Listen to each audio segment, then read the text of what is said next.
mga kapansin. So dahil sa sobrang excited ko ay in-upload ko na po lahat ang mga kaganapang nangyari sa live ASAP concert dito sa Las Vegas. Ayan, mabusog po kayo sa panonood. Hindi ko po alam kung makaka-copyright tayo, pero ayan po ang mga naganap sa loob ng arena Orleans, Las Vegas. Enjoy mga kapansit. God bless us all and congratulations ABS-CBN ASAP Kapamilya.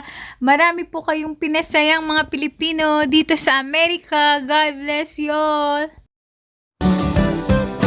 Sobrang dami po talagang tao sa arena Orleans. Iba-iba pong states. Galing pa po sila sa San Francisco, California. Yung iba po galing pa po sa Italy, yung iba galing pa sa Canada, yung iba galing pa sa Australia.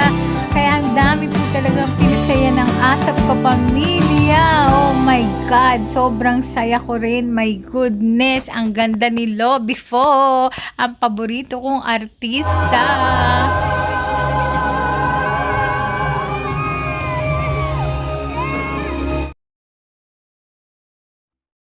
Ayan po ang mga artista, mga kababayan, mga kapansit, Gary Valenciano, Regine Velasquez, Ogie Alcacid, Shasha Padilla, Kim Chu, Lobby po, Casey, Inigo, at marami pa pong iba na hindi ko kakilala, mga bagong artista.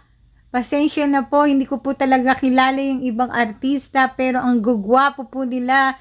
Si Bamboo, ang gwapo rin po niya. Grabe. Sobrang kikinis ng mukha. At si Lobby po, kayumanggi ang kanyang kulay. Sobrang sexy at sobrang ganda. Para siyang manika.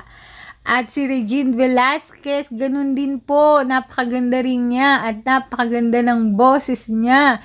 Sobrang saya ko, mga kapansit. Saan ka pa? Diba? Sa Amerika ka na. Bye-bye. God bless you all. Kapansit, nabusog po ba kayo sa panonood ng aking vlog? Yan po.